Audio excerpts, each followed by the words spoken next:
மனைவி இருக்கலாம். ஆனால் மனைவி இல்லாமல் கணவன் வாழ்வதற்கு ரொம்ப சிரமம்.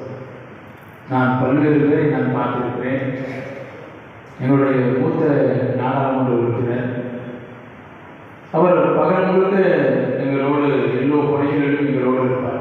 ஒரு மூத்த நாடாளுமன்ற உறுப்பினர் ஒரு அமைச்சராக பணியாற்றினோம் அப்படின்லாம் இல்லாமல் வயது பிரயோஜனமாக இருந்தாலும் முதல் முறையாக நான் நாடாளுமன்றம் போனேன் அப்படின்னா எந்த விதமான பாஷையும் பார்க்காம எல்லோருக்கும் நன்கு பழகக்கூடியவர். நாடாளுமன்றத்தில் எப்படி நடக்கணும், எப்படி நாங்கள் உரையாற்றணும் அப்படின்லாம் எல்லாருக்கும் சொல்லிக் கொடுத்தார். அவர் பகல் முழுவதும் எங்களோடு இருப்பார்.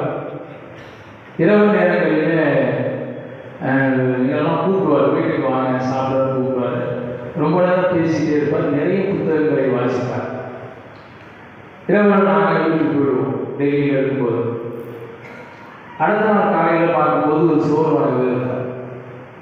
என்னென்ன ரொம்ப சோர்வாக இருக்கீங்க அப்படின்னு கேட்ட பொழுது ஒன்றும் இல்லை பார்த்து சொல்லுவார்.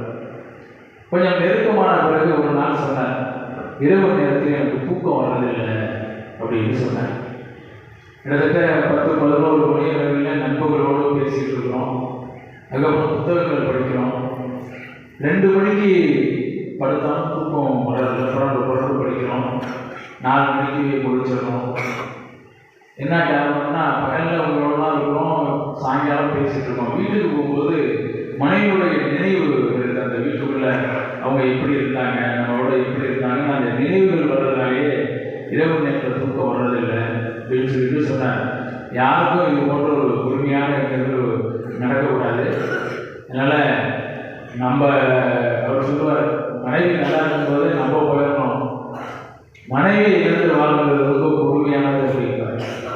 அதெல்லாம் சொல்லிட்டு அவங்க உயிரோடு இருந்தால் இன்னைக்கு என்னென்னலாம் செய்வாங்களோ அதெல்லாம் நான் செஞ்சுட்டு இருக்கேன். அவங்க இல்லத்தில் எப்போ பார்த்தாலும் ஒரு 50 பேர் சாப்பிட்டுட்டே இருப்பாங்க. அவங்களுக்கு விருந்தவங்கலாம் அவங்க மனைவி ரொம்ப பிடிக்கும்பார். காலை பொழுதில் போனாலும் ஒரு 20 பேர் சாப்பிடுவாங்க. மத்தியானம் போனாலும் ஒரு 30-40 பேர் சாப்பிடுவாங்க. தமிழ்நாட்டிலிருந்து யார் வந்தாலும் அவங்க வீட்டுக்கு சாப்பிடுறோம் கொடுப்பாரு. அதே மாதிரி விருந்தவர்கள் பிடிக்கும். அடுத்து மாணவர்கள் படிக்கிற பசங்களுக்கு ரொம்ப என்கரேஜாக இருப்பாங்க. அதனால் என் வீட்டிலேயே ஒரு ஏழை மாணவர்கள் ஒரு 10 பேரை தேர்ந்தெடுத்து எங்கள் வீட்டிலேயே டெல்லியிலேயே நானே கல்லூரி சேர்த்துக்கிட்டு அவங்கள என்னோட முழு செலவில் படிக்க வச்சுருக்கேன். என் மனைவி இருந்தால் என்ன செய்வாங்களோ அதை நான் செஞ்சுக்கிட்டு இருக்கிறேன் அப்படின்னு அவர் சொன்னார். அதே தான் நம்முடைய மகாதேவன் அவர்கள்.